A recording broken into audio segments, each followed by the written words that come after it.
Welcome back, everyone, to another episode of My Book of Mormon with me, David Michael. Well, this is episode 66. I don't know if that's an ominous sign or not, but 66 it is. So yeah, where last we left off, Jesus was chatting it up, doing his second performance at the Sermon on the Mount for the Nephites and the Lamanites there, and so we'll see what's happening next. But before we get into all that action, we have a few people to thank. So first up, I want to welcome the newest Mimo Priest, Mimo Trucker Tango. So Mimo Priest Trucker. Awesome name, by the way. Trucker Tango. Anyway, welcome to the priesthood. Really appreciate all the generosity. You are awesome. Next up, I want to thank Mr. Hal Prentice once again. This is the third time that we are thanking Mr. Hal Prentice for his one-time donation, which I can no longer say is a one-time donation, 3-time donation. But thank you, Hal, once again. As always, thank you.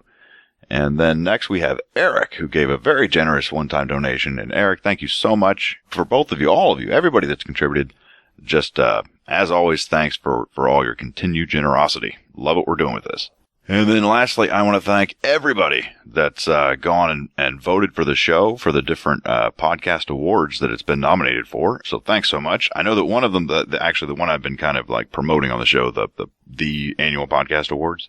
Yeah, apparently when I was saying go vote for the show, what I was really doing was asking you to go contribute your nomination to the show. So if enough of us did that, we may appear on the ballot. So I'm afraid I misinterpreted that. And then also the show, I didn't know this last time I recorded, but it's up for something called the Brody Awards. So and we've been nominated in 2 different categories there, and you can vote directly for that. If you want, I'll put the link for that on the show notes to this show, the Brody Awards one. And also you could go to the show's Facebook page, My Book of Mormon podcast. You could find links to it there. The Twitter feed's got it, which is My Book of Mormon. And yeah. And so to everybody that's already gone out and voted to the show, that is who the last thank you is to. I've been overwhelmed by how many people jumped up and said, I'm voting. So thanks, everybody. It's been really great to see how much support you guys give the show. All right, so now we can get right back into where we left off in, let's see, the 13th chapter of 3rd Nephi. Ooh. This is a spooky show. It's the 66th episode, and we're starting with chapter 13. Ha ha ha. All right, let's see where this starts. Verily, verily, I say, oh, crap. Now we have to make a decision, guys. Are verilies a drink or not? You know what? I'm going with yes. We're going to keep it alive. For as long as Jesus is talking, I think verilies are now a part of the drinking game, because the last show was pretty weak. And that was even with the verilies. Yeah. But to keep it honest, if there's a verily, verily, that's still just one drink. We'll just round that up to 1. Yeah, that'll make it fair. Okay, so starting over. Verily, verily, drink. I say that I would that ye should do alms unto the poor. Oof, terrible way of saying give to the poor. Great. But take heed that ye do not your alms before men to be seen of them. Jesus I hate the way he talks. Otherwise ye have no reward for your Father who is in heaven. Alright, so what he's saying is, dude, you should totally give to the poor, but don't do it when other people are watching, right? Because, that's you're doing it for the wrong reasons, right? Yeah. And he said, if you do that, then pretty much God's just going to ignore it. He doesn't count it. That doesn't count as giving to the poor. So try again. Therefore, when ye shall do your alms, do not sound a trumpet before you, as will hypocrites do in the synagogues and in the streets, that they may have glory of men. Verily, drink. I say unto you, they have their reward. All right, it said the exact same thing as the first verse in different words, and I am fairly certain this is this is directly from Matthew. This is still the Sermon on the Mount. Yeah. I think it is. Yeah, it is. Okay, so we're still doing Sermon on the Mount. There you go. And so I was kind of mean in the last episode because I kept saying this was plagiarized from the book of Matthew, but honestly, it's possible if all of this is legit, if this is not a plagiarism, but in fact Jesus' second act, right? It's like he's on tour, So he's already done his first performance. This is just the second stop on the tour, right? So he's given his speech again, stump speech, but you gotta repeat it. Because this sounds exactly what's in the Bible. So, okay, let's keep going. But when thou doest alms, let not thy left hand know what thy right hand doeth. And this is just Jesus talking like Jesus. That thine alms may be in secret, and thy Father who seeth in secret himself shall reward thee openly. Yeah, it's still the same thing. He's repeating it again and again in various ways. When you give to the poor, don't let anybody see you. If people see you, it doesn't count for God. If nobody sees you, God just loves you. All right, great. And when thou prayest, thou shalt not do as the hypocrites, for they love to pray. Well, there you go. Hypocrites love to pray. All right, I'll finish the sentence. For they love to pray, standing in the synagogues and in the corner of the streets, that they may be seen of men. Verily, drink, I say unto you, they have their reward. All right.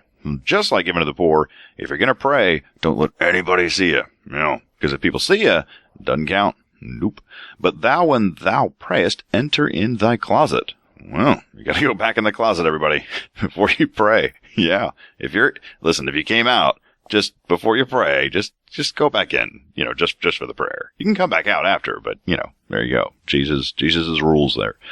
And when thou hast shut thy door, pray to the Father who is in secret. And thy Father who seeth in secret, he sees right through you, shall reward thee openly. There you go. He's going to give you your reward, because he can see right through you. He knows what you want. Just get in the closet, shut the door. Oh, yeah. It'll be a secret, but he's going to reward you. Sorry. Oh, man. Okay. Heads out of the gutter. But when ye pray, use not vain repetitions, as the heathen, for they think that they shall be heard for their much speaking. All right. Again, it's going on and on about the don't let people see you pray. Okay. But not ye therefore like unto them, for your Father knoweth what things ye have need before ye ask him. Yeah, I remember this in the Bible too. Man, this is kind of fun, because I remember having these thoughts in my head when I read the Bible, like these exact same thoughts. And, and I didn't get to record my thoughts then, so here I am doing it. But this does kind of like go against the whole no reading ahead, because this is like straight up out of the Bible. This is Matthew's Sermon on the Mount, almost in every word. Anyway, so there you go. But anyway, this verse, I remember when I was reading Matthew, I thought it was so strange, because it's saying, don't bother asking God for anything, because he already knows what you need before you ask him.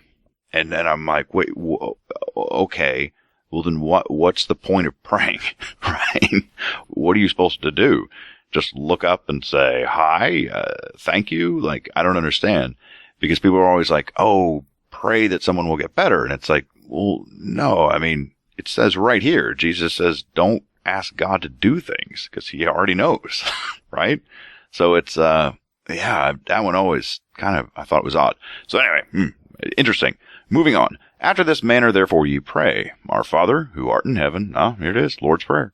Hallowed be thy name. Thy kingdom. Oh, no, wait, sorry. It's not the Lord's Prayer. Well, no, it is. They just cut out. All right. This is no longer exactly the Bible, because we have changed the Lord's Prayer. So, or, let's be honest, this is the second act, right? So maybe Jesus was like, that whole thy kingdom come? No one really understood that. I saw everybody in the crowd look at each other like, what? What's this kingdom business? So yeah, they just cut that part out. Yeah. So, Jesus, he's stepping up his act, cutting out the stuff that really didn't make any sense. I mean, he didn't cut enough out, but maybe his third act, he'll figure it out. But anyway, so hallowed be thy name. Well, you're waiting for thy kingdom come, but it's not there. The next verse is, thy will be done on earth as it is in heaven. And forgive us our debts as we forgive our debtors. And wait a minute. What about give us our daily bread? Yeah. And give us our daily bread is missing too. Huh. Well, that's interesting. All right. We'll keep going. And forgive us our debts as we forgive. I read that. And lead us not into temptation, but deliver us from evil. For thine is the kingdom and the power and the glory forever. Amen. So yeah, there you go. So the end was the same, but the two things missing in the middle, thy kingdom come was omitted, and give us our daily bread. Yeah. All right. For whatever reason, Jesus decided to not say all that in the second act. No. Okay. For if you forgive men their trespasses, your heavenly Father will also forgive you. Yeah. And if you forgive not the men in their trespasses, neither will the Father forgive your trespasses. Yeah. Jesus just had to make sure we knew that. Yeah. If you forgive people, God forgives you. But if you don't forgive people, God doesn't forgive you. It's like, yeah, we figured that out. Moreover, when ye fast, not be as the hypocrites of sad countenance, for they disfigure their faces, that they may appear unto men to fast. Verily, drink, I say unto you, they have their reward. Man, it is a good thing we included verily, because otherwise we wouldn't have to drink yet. All right, so yeah, this is what it sounds like. If you're going to not eat for a while, right, and fast, as they call it, then come on. Don't walk around all whiny about it, right? Don't be all like, oh, man. Just, no. If you're going to fast, man up and fast. Yeah. Okay. But thou, when thou fastest, anointeth thy head and wash thy face, for thou appearest not unto men to fast, but unto thy Father who is in secret, and thy Father who seeth in secret shall reward thee openly. So there you go. If you're fasting, you just hold your chest out and say, I'm fine. Nothing wrong. I'm eating. Everything's fine. There you go. If you do that, you get your reward. Lay not up for yourselves treasures upon earth, where moth and rust doth corrupt, and thieves break through and steal. But lay up for yourselves treasures in heaven, where neither moth nor... Sorry. I just love that every time they make a statement, they have to say, and the reverse is true too. All right, where neither moth nor rust doth corrupt, and where thieves do not break through nor steal. Yeah. For where your treasure is, there will your heart be also. Yeah, there you have it. Now that metaphor I get, but see, this is the thing. This is what's crazy. When I was reading things, that I didn't recognize from the Bible, then I was like, I don't understand the metaphor. This all would probably sound just as nutty to me as everything else I've read if I hadn't grown up learning these scriptures, right? So that stuff, that where your treasure is, there will your heart be. I get it, because I remember. It's like, if you're living your life for God, then your treasure's up there with God, right? And there, it'll be there forever, because, it's guaranteed. Nobody can steal it. Your treasure. But if your eye's on the earth, then, that's where your treasure's gonna be, and guess what? The treasure can disappear in a heartbeat. Can't take it with you. Can't take it with you. Stays on the earth. But anyway, okay. Point is, it's just funny that I can read things that I've read that I was indoctrinated with, and it doesn't seem odd, right? I almost wish that someone knew nothing about this, scripture, that could come in and sit down and read it in my behalf and kind of fill in, because, none of this is new. All right. The light of the body is the eye. If, therefore, thine eye be single, thy whole body shall be full of light. All right, I'm going to be really blunt with you. I probably breezed past that one as a kid reading this, because reading it now, I just got my knee jerk. What is that talking about? The light of the body is the eye. All right. If, therefore, thine eye be single, so if you only have one eye, I guess, thy whole body shall be full of light. Wow. I don't know. Or maybe if thine eye be single means if you only look at one thing, and your whole body will be full of light. The light of the body is the eye. Strange. That is a riddle. That's a Gordian knot right there. I don't know how to chop through it. I don't get it. Weird. All right. But if thine eye be evil, which one? This single eye? All right, you got an evil eye. The whole body shall be full of darkness. Okay. If therefore the light that is in thee be darkness, how great is thy darkness? Okay, I don't know what any of that is saying. All right, whatever. I mean, the funny thing is, it's not, I'm pretty sure this is still coming straight out of Matthew, because I do remember reading that at some point in my life and thinking what the hell does that mean? And I'm having the same reaction now. All right, so whatever. Eyes and light and evil eyes are dark and whatever. I'm moving on because, lived a long time, read that a few times. Never made sense. It's not about to start. All right. No man can serve two masters, for either he will hate the one and love the other, or else he will hold to the one and despise the other. You cannot serve God and mammon. I don't know what mammon is. Mammon. No, you cannot serve God and mammon. Actually, I think I might. I think it's like just means evil thoughts or evil desires or something. Anyway, I could be wrong, but whatever. And now it came to pass, drink, hey, a traditional drink, there we go, that when Jesus had spoken these words, he looked upon the 12 whom he had chosen, and said unto them, remember the words which I have spoken, for behold, ye are they whom I have chosen to minister unto this people. Therefore, I say unto you, take no thought for your life, for what ye shall eat, or what ye shall drink, nor yet for your body, what ye shall put on. Is not the life more than meat, and the body that raiment? Okay. So that's, I hope no one is taking that literally. Don't have no concern for what you eat or drink. Just don't even worry about it. Oh, you're thirsty? Just ignore it. It's fine. You haven't had anything to eat in 3 weeks. Just don't worry about it. That's what that's saying. Like, what? Don't worry about it. It's fine. Your body's just a piece of meat anyway. Who cares? Who cares? Like, wow. Is that like encouraging suicide? Like, your body's just useless. Just get rid of it and go to heaven already. It's kind of what that sounds like. Anyway, disturbing. But yeah, also straight from Matthew, I think. Behold the fowls of the air, for they sow not, neither do they reap, nor gather into your barns, yet your heavenly Father feedeth them. Are ye not much better than they? Yeah. So God even takes care of birds. They're not, what are they doing? I mean, they're just flying around, wasting air, right?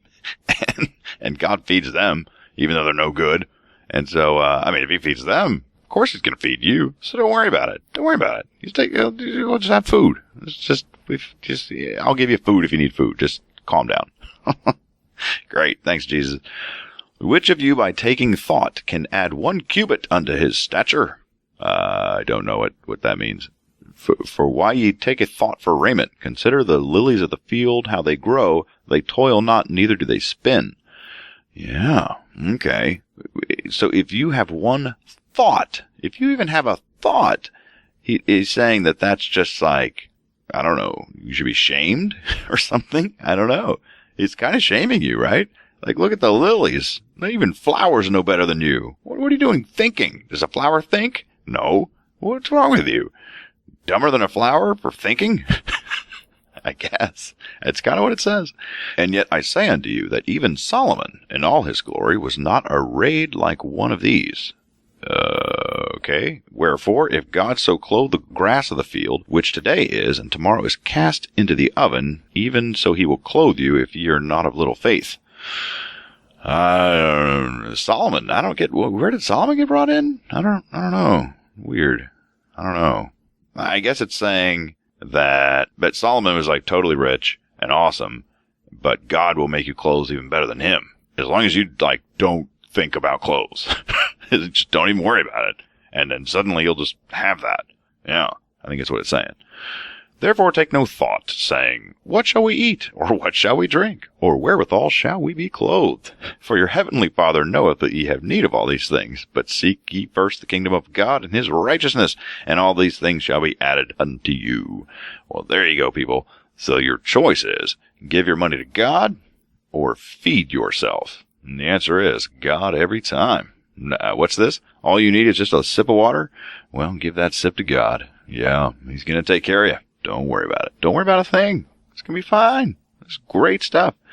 Take therefore no thought for the morrow shall take thought for things of itself. Sufficient is the day unto the evil thereof. Wow. So Jesus is like, seriously, and if you're worried about how are you going to eat tomorrow, don't even stop thinking. Just stop thinking. I want you to be a robot. Just do what I say. Do not ask questions. Don't even ask a question that is like the most basic human question. How am I going to get water? Don't even ask. You're going to have your water. Just shut up. Okay. Chapter 14 of the 3rd book of Nephi. Moving right along. I hope I'm trying to do a good job of this. This is very different for me because, like I said, I'm pretty sure I've read all of this before. So it's kind of like I've already this isn't like the first time knee jerk that I usually have. But anyway, I'm trying as best I can, like recreate what I thought at the time when I read it. You know what I mean? I'm trying to, but maybe it sounds a bit disingenuous. I'm sorry if it does. because it's not disingenuous. I'm being honest that I've read this before. Yeah. But you never know. Book of Mormon could take a turn. Remember that Lord's Prayer? What was that about? Why did they just some of it missing? That was, should we read into that? Like, why not give us our daily bread? Oh, maybe Jesus realized, I contradicted myself. I said that you should pray for your daily bread. And then like a few verses later, I'm like, don't worry about eating. Yeah. Good call, Jesus. Yeah. That made sense to cut it from the second act. Yeah. It cleared up at least one contradiction. No, it's funny. I didn't even notice there was a contradiction ever until it was missing from here. Yeah. Okay. Chapter 14. And now it came to pass, drink. When Jesus had spoken these words, he turned again to the multitude and did open his mouth unto them again, saying, verily, drink, verily. Oh, wait, sorry. That one's only one drink. I say unto you, judge not, that ye be not judged. Yes. This is actually my favorite, honestly, I'm not saying this sarcastically, my favorite message from Jesus. Like, I'm almost willing to accept, to swallow Christianity and be like, you know what, if this is the thing that we can just like kind of hold up in marquee as Jesus' best commandment, Christianity would be kind of cool. It'd be kind of awesome. But no one does this. That's almost the opposite.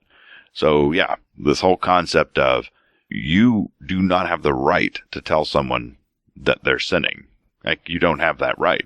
You don't have the right to look at someone and tell them that what they're doing is wrong. That's not something that humans have. You don't have that right. That right belongs to God and God only. And if you attempt to do that, you are literally trying to be God, and by definition, blaspheming. Right? And this is pretty much what this whole message is that Jesus is saying. Okay? Now, if Christians lived that way, I think it would be kind of awesome, but none of them do. And so that's why I kind of have an issue. All right. So let's move on. And you know what?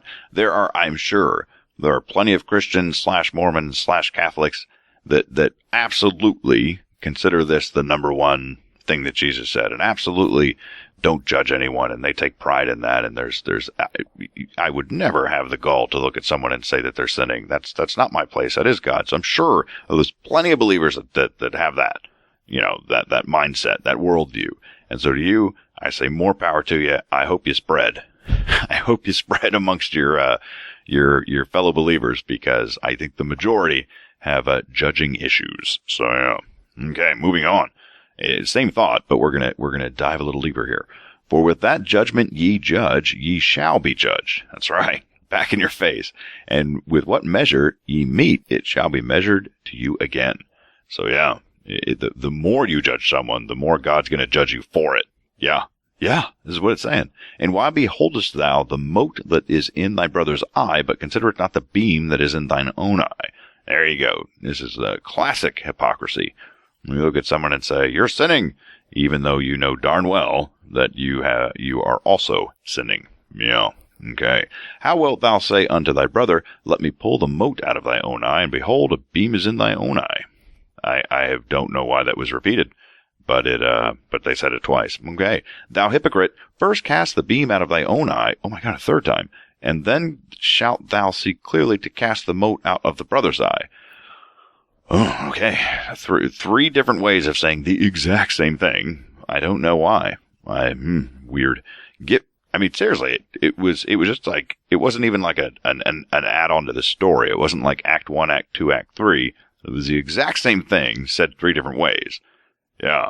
If there's something bigger in your eye, then don't call out something smaller in your brother's eye. That's what it said 3 different times. Anyway. Give not that which is holy unto the dogs, neither cast ye pearls before swine. Let they trample them under their feet, and turn again to rend you. Yeah. Yeah, that one can be interpreted a whole lot of different ways, right? Yeah. Because why would you be giving things that are holy or casting your pearls, right? So essentially, I don't know what that would be like, giving away your riches, right? And so a lot of people think this is referring to like spiritual riches, right? So people will kind of say, actually some people say like, it's okay if someone's just beyond saving, right? To try and not save them. And they'll use this as a reference for that. But I don't know. To me, this always felt a little racist, right? Because you wouldn't literally be throwing trying to convert a pig or a dog, right? I mean, that's ludicrous to assume. And so what other possible being would you be trying to convert or to transfer your faith or your knowledge to? Another person. And so using the metaphor of dogs or swine to talk about people that are beneath you, right? Yeah. That one it just felt a little racist. I know it's not as outright as like God turned their skin black so they'd be ugly, but this one's, I don't know, it always felt a little racy. Anyway, or racisty. Yeah. I'll just move on. Ask and it shall be given unto you, but don't ask for food, water, or clothes. We already covered that. Ask anything else. Yeah. Anyway, even though, what was it? Last chapter, it said, don't ask God for anything because he already knows. And now it's saying you should ask. Jesus, you missed something in the second act. Yeah, I think you had to clean up that discrepancy. You missed it. All right. Seek and ye shall find, knock and it shall be opened unto you. For everyone that asketh receiveth, and he that seeketh findeth, and to him that knocketh it shall be opened. Big old contradiction here. Yeah. End of the last chapter was all about don't you dare ask, right? Now it's all about you better keep asking. Yeah, all you got to do is ask. Yeah, I don't know. I don't know, guys. I wish I could tell you what Jesus wanted us to do. I don't know. All right. Or what man is there of you whom, if his son ask bread, will give him a stone? I can't imagine. No one? Or if he ask a fish, will he give him a serpent? Okay. I don't know. I suppose there's some cultures that eat snake, and maybe they don't have access to fish. Maybe. Whatever. Probably irrelevant. If ye then, being evil, know how to give good gifts unto your children, how much more shall your Father who is in heaven give good things to them that ask him? Okay. So because if your kid asks for something, you give it to him, and you know God's better than you. I don't know how we've established that, but God somehow has now been given this status, the way they're implying it, that he loves better than we do. Yeah. Mm-hmm. That's what we're supposed to take from that. This guy who just wreaked absolute havoc on these people and killed most of them in horrific ways, like burning and drowning and suffocation and crushing. Yeah. This is the guy that knows how to love a lot more than you do, right? Because that's what it's implying, right? Because it's saying that you're evil, right? If ye then being evil, because of course you are, if you know how to give good gifts to your children, well, my goodness, how much more? God who just loves so much more than you, not evil. Yeah. I just don't know that this book has gotten God to the credibility where I should be in any way convinced that he loves more than I am capable. Yeah. In fact, I think that I've got him beat like by leaps and bounds, considering his actions. Yeah. But, anyway, so I think that whole metaphor just falls apart because you've not made your case that God loves it all. No. Therefore, all things whatsoever ye would that men should do to you, even if so to them. For this is the law and the prophets. Sounds like the same. Let's move on. Enter ye in at the strait gate, for wide is the gate, and broad is the way, which leadeth to destruction, and many there who will go in thereat. There you go. So, you gotta stay at the straight gate, for the other gate's wide. Yeah. Stay straight, everybody. Because straight is the gate. That's awesome. Because straight is the gate. That sounds like that should be a song. And narrow is the way which leadeth unto life, and few there be that find it. There you go. So, don't feel bad when you look around and be like, how come there's so few of us that believe it in relation to the earth? Don't worry. That's part of the plan. Only a few of you are going to find it. Well, beware of false prophets who come to you in sheep's clothing, but inwardly they are ravaging wolves. There you go. Just assume that anyone that looks like a sheep, someone that sounds like they sound legit. They do, but beware. They're false prophets. No idea how you'd know the difference. It sucks for them. Like, next thing Jesus could have said would have been like, oh wait, he tells us right here. Okay. Ye shall know them by their fruits. Fruits. Do men gather grapes or thorns, the figs or thistles? Okay. How does that help? I mean, really, I don't know how to, because if I'm following this logic correctly, it's saying that you'll be able to tell that it's a true prophet by, like, if there's just like a lot of people following it, then that must be true. That's kind of what it sounds like. And, I don't know, by that logic, I don't know who wins, right? I mean, Islam's growing pretty fast right now. A lot of Hindus out there, a lot of Buddhists. I don't know. But that's kind of what it sounds like. Anyway, even so, every good tree bringeth forth good fruit. Here we go again. Oh, back to the fruit. But a corrupt tree bringeth forth evil fruit. Let's start grafting. Let's get some good fruit branches into a bad fruit tree and see what happens. You guys remember that? That was a fun episode. A good tree cannot bringeth forth evil fruit, neither a corrupt tree bring forth good fruit. Yeah. I'm just going to be repeating jokes from episode whatever that was. Man, what was that, in the 20s? I think it was one of the Isaiah chapters. Anyway, every tree that bringeth not forth good fruit is hewn down and cast into the fire. God's favorite thing, cast it in the fire. Wherefore, by their fruits ye shall know them. Not every one that saith unto me, Lord, Lord, shall enter into the kingdom of heaven. Oh, sorry. I kind of should have added quotes there. So yeah, just because you say, Lord, because you're talking to God doesn't mean you're getting into heaven. Yeah, hold on now. Let's see what you got to do. But he that doeth the will of my Father who is in heaven. Well, there you go. So you got to do God's will. Again, back to that. Don't ask questions. Just do the will of God. Yeah.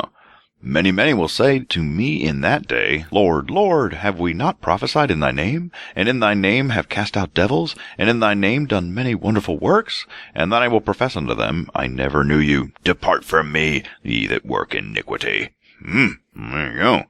I don't know what they did wrong. They came in, and, wait, these are the ones that their fruit shouldn't be known or something? These are evil people, I guess. But their claim is that they prophesied for Jesus, and they cast out devils in the name of Jesus. There you go. And they did many wonderful works in the name of Jesus. There you go. And, for their reward, Jesus said, I never knew you. Depart from me, ye that work iniquity. That's very kind, Jesus. Lifetime of service to you, and you just cast them out. That's great. That's very nice of you. Therefore, whoso hearkened these sayings of mine, and doeth them, I will liken him unto a wise man, who buildeth his house upon a rock. So it's not enough to, I mean, seriously? You would let someone cast out devils that's not legit? I'm telling you, these devils, pretty weak. Yeah, okay, so your house is on a rock. That's great. And the rain descendeth, and the floods come, and the winds blew, and beat upon that house, and it fell not, for it was founded upon a rock. And every one that heareth these sayings of mine, and doeth them, shall not be likened unto a foolish man, who buildeth his house upon the sand. So, yeah, it's pretty much just shaming, right? If you can hear what I'm saying, and you don't follow me, you're an idiot. That's what he's saying. You built your house on sand by the beach. Come on. What did you think was going to happen, you moron? As the rains descended, and the floods came, and the winds blew, and beat upon that house, it fell. See, dummy? And great was the fall of it. Yeah, that was the end of 14. Little Jesus shaming there for you. Yeah, you're just a moron building your house on sand. Come on, what's wrong with you? If you heard this, you better believe it. All right, so we're starting chapter 15. Let's see what happens now. And now it came to pass, drink, that when Jesus had ended these sayings, he cast his eyes round about on the multitude, and said unto them, Behold, ye have heard the things which I have taught before I ascended to my Father. Therefore, whoso remembereth these sayings of mine and doeth them, him will I raise up to the last day. I think this is new material, people. I think we're out of Matthew. Yeah. This looks fresh. I don't remember any of this. And it came to pass, drink, that when Jesus had said these words, he perceived that there were some among who marveled, and wondered what he would concerning the law of Moses. For they understood not the sayings of old things had passed away, and that all things had become new. Well, there you go. So they're confused. They're like, we don't know. We were supposed to follow Moses. Now we're not supposed to. And in fairness, if you read just the 4 Gospels of the Bible, it is very unclear as to whether or not they still need to follow the laws of Moses. Very unclear. Yeah, not till Paul shows up does he say, "Hey, I knocked my head on my way to Damascus. Had this weird, crazy dream, and I'm pretty sure it meant we don't have to follow the law of Moses." Yeah, that's how we got to that in the Bible. But just the story of Jesus, it's pretty confusing. So I think it's a fair question. All right, Jesus, what do you have to say about that? And he said unto them, Marvel not that I said unto you the old things had passed away, and that all things have become new. Behold, I say unto you that the law is fulfilled that was given unto Moses. Yeah, Jesus, that's what you said before, but still, it's still unclear. What does it mean the law is fulfilled, right? I mean, there's laws about, like, stoning your children if they don't obey you, so it's fulfilled? I don't... Right? What does it mean? Behold, I am he that gave the law, and I am he who covenanted with my people Israel. Therefore, the law in me is fulfilled. For I have come to fulfill the law, therefore it hath an end. Okay, I don't know. See, that fulfilling word, the way it's worded in there is so weird. I've always thought it was weird when people say that. No, he didn't replace the law, he fulfilled the law. You're like, well, that doesn't mean a thing. You know what I mean? But at the very end, Jesus finally cleared it up. He says, therefore, it hath an end. That means it's over. Yeah, those 10 commandments, they're done, right? Just throw those out. All that stuff in there about homosexuality being an abomination to God, garbage. It's over. I took care of all that. It's done. All that misogyny, done. Forget it. Yeah, it's all garbage now. Just listen to what I have to say. All right. Thank you for clearing that up, Jesus. I will remember that. Okay. Behold, I do not destroy the prophets, for as many as have not been fulfilled in me, verily, drink, I say unto you, shall all be fulfilled. Oh yeah. Basically, listen, prophets have been saying I've been coming for a long time, and here I am, right? So I'm not contradicting prophets, because here I am. What the heck? Come on. Anyway, is this what Mormons believe? Like that, I mean, do Mormons like say, no, the 10 Commandments aren't legit anymore and stuff like that? I don't know. Jesus just made it very, very clear right there that was it with the Old Testament law. So I don't know. Someone can tell me. I don't know. And because I said unto you that old things have passed away, I do not destroy that which hath been spoken concerning things which are to come. All right. So just because the Old Testament laws are no longer in effect, Old Testament prophecies are still good to go. Yes, I think that's what that says. Yes, that's exactly what it says. Okay, for behold, the covenant which I have made with my people is not all fulfilled, but the law which was given unto Moses hath an end in me. Done. Yes, you've made that clear. So there's a second time Jesus says, that's it. No more Moses law. Stop talking about those 10 commandments. It's over and done with. Behold, I am the law and the light. Look unto me and endure to the end, and ye shall live. For unto him that endureth to the end will I give eternal life. Just keep looking at Jesus, and don't worry about all the rest of it. Behold, I have given unto you the commandments. Therefore keep my commandments. And this is the law and the prophets, for they truly testified of me. Backtrack a little. Jesus might have had a missing act here. When did you give us commandments? I don't know that he gave us... No, I guess that's fair. Yeah. He was pretty clear about, like, if you give to the poor, don't let anyone see you. If you pray, do it quietly in the closet and all that stuff. Yeah, all right. He gave commandments. We should list those out. Those should be what, Christians are saying. Put this in your courthouse lawn. Yes. Do not do charity in public. Or whatever. Okay. And now it came to pass, drink. But when Jesus had spoken these words, he said unto those 12 whom he had chosen, Ye are my disciples, and ye are a light unto this people. You are the remnant of the house of Joseph. Oh, I guess they all are. Yeah, sorry, they all are. I don't know why it's so important that they're remnants of the house of Joseph. I don't know, maybe he's trying to give himself some street cred. She's like, hey, my stepdad? Yeah, from the same house. Just saying, we're like bros, dude. Yeah. Dude, my stepdad totally raised me, and he was totally House of Joseph, man. I'm just saying. I guess that's why he's calling it out. All right. And behold, this is the land of your inheritance, and the Father hath given it unto you. Yes, going way back. That's a good callback, Jesus. And not at any time hath the Father given me commandment that I should tell it unto your brethren at Jerusalem. So he said, yeah, God never told me to tell them that you exist. Okay. It's weird, because sometimes, like, this father's giving him, like, orders, and then other times he's referring to himself as, like, that he's the God and the creator. It's weird. I don't know. Neither at any time hath the Father given me commandment that I should tell unto them concerning the other tribes of the house of Israel, whom the Father had led away out of the land. Who else? There's others? Who are the others? What's going on? Maybe those Jaredites that we never heard about. Like we were told they existed. Never heard anything more about them. No, it was like page 2 of the book, and then never again. Okay. This much did the Father command me, that I should tell unto them, that other sheep which are not of this fold, that also I must bring, that they shall hear my voice, and there shall be one fold. This much did the Father command me, that I should tell unto them, the other sheep I have which are not of this fold, them also I must bring, and they shall hear my voice, and there shall be one fold, one shepherd. And now, because of the stiff-neckedness and unbelief, they understood not my word. Therefore I was commanded to say no more of the Father concerning this thing unto them. All right, so apparently somewhere in the Bible, I don't really get the reference. I mean, I don't remember when this was mentioned, but I guess there was some vague reference Jesus made about bringing sheep back together. And because they were so stiff-necked, they couldn't understand that, very clear reference about folding sheep. Yeah, dummies. How could you not pick up that meant there's a continent that you don't know exists on the other side of the world, and some of your, descendants are there? Yeah, we're not descendants, I guess lost cousins or something. Anyway, they couldn't pick it up, so they're stiff-necked.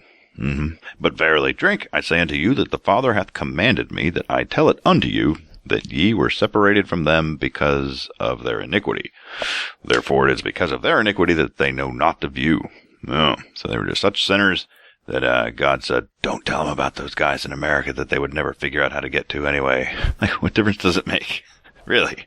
It's like, there's people that are, broke off for 600 years ago, and now they live somewhere else. I'm sure everyone there would be like, okay, dude, why do we give a crap about that?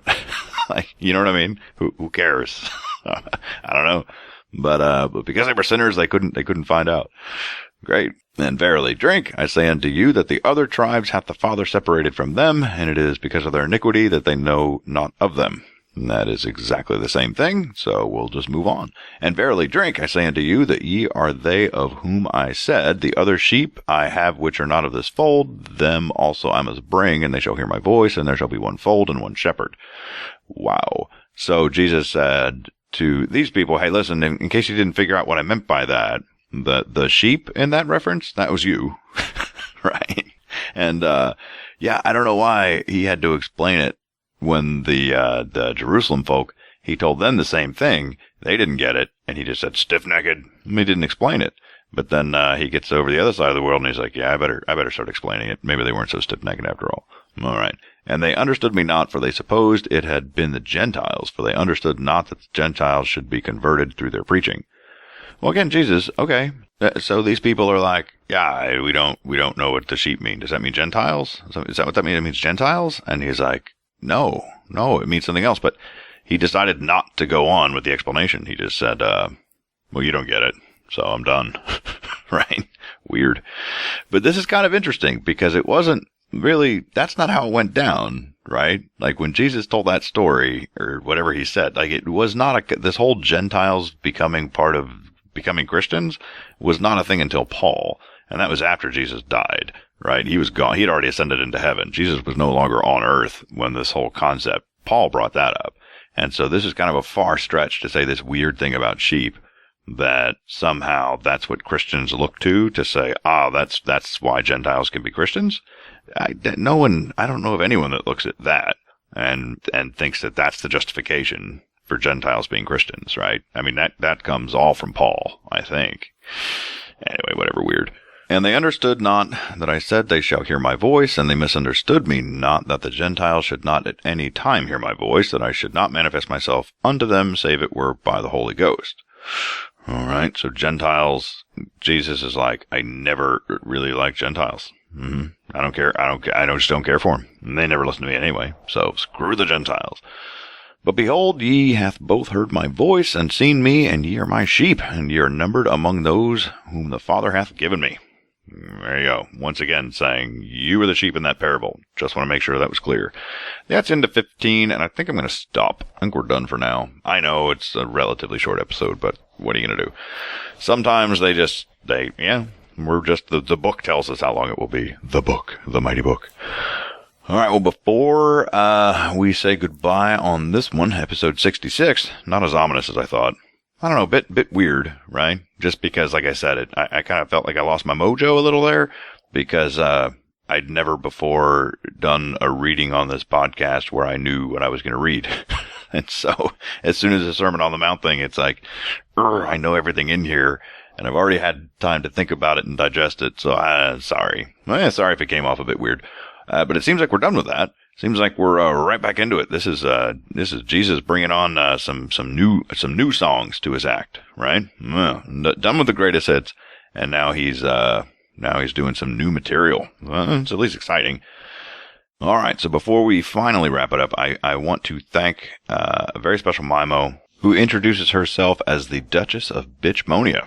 And I believe I've thanked her once before for doing some fun stuff on Twitter for the show. I know I've mentioned it before, not the first time. I remember laughing and commenting that was an awesome name. But anyway, she left a very special voicemail because I found out that not only is she a duchess, but she is also Taylor's mom, and that is Taylor of the famed Taylor Scholarship. So it was pretty cool to get her message, and just wanted to play it for everybody. So thank you so much, Duchess. You raised a wonderful daughter, and I'm glad to have met her, and I wish all of you the best. And I think stories like yours, give hope to people out there that are listening to this show and feel like there's no way out and that they're really trapped and alone. You know, it's good. It's good to hear the message of people that know that that's not the case. And so once again, if anybody out there does feel like they're stuck and trapped and alone, there are so many people that are willing to help. Just reach out to me, comments at mybookofmormonpodcast.com. You don't even have to give me your whole story. You know, someone once just sent me an email that said I could talk to somebody, and that's all it said, right?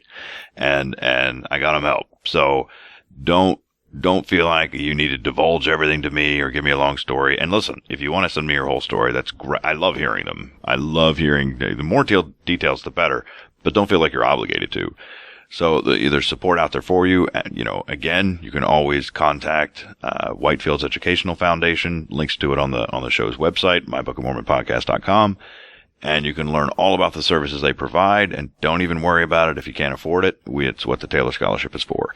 So there I go babbling. Kind of found ways to sneak in little references to the show's email and the website. And yeah, anyway. So wanted to play that voicemail for everybody because I thought it was, I appreciate getting it. And I know this does not mean that I have not appreciated all the other voicemails that I've gotten. It's just, I don't know, I haven't found a creative way to work them all in. But anyway, for now, it's time for me to say goodbye. We'll go right into the voicemail and then we'll fade to music. And so until next time, to all the Mimos, thank you for everything. I love you all. Goodbye. Hi, David. This is the Duchess of Bitchmonia. I've been out of the country, so just catching up on your last few episodes. I was so excited to hear that you crossed the $1,500 mark with Whitefields. That's huge. So I wanted to give a message to all of your listeners as a way of thank you. Please feel free to share this. And I've written it down so I don't babble. I have a babbling problem, too. Hi, everyone. This is Taylor's mom. I'm an out and proud atheist. Her dad is an active, faithful Mormon. As you can imagine, a bit of therapy went a long way as she transitioned into her non-believing adult identity. I just wanted to let you all know she's doing great. While we chose private counseling, not everyone has that privilege. That's why I support Whitefield's Educational Foundation and the Taylor Scholarship. Over the years, the good people at Whitefield's have helped thousands navigate the sometimes arduous transition out of high-cost religions. By donating to the Taylor Scholarship, you're giving people who may feel trapped and helpless access to community, to education, or group and individual therapy. You're giving hope and understanding. You are saving struggling marriages. In some truly heartbreaking circumstances, your contribution can quite literally save a life. $1, $5, $20, whatever.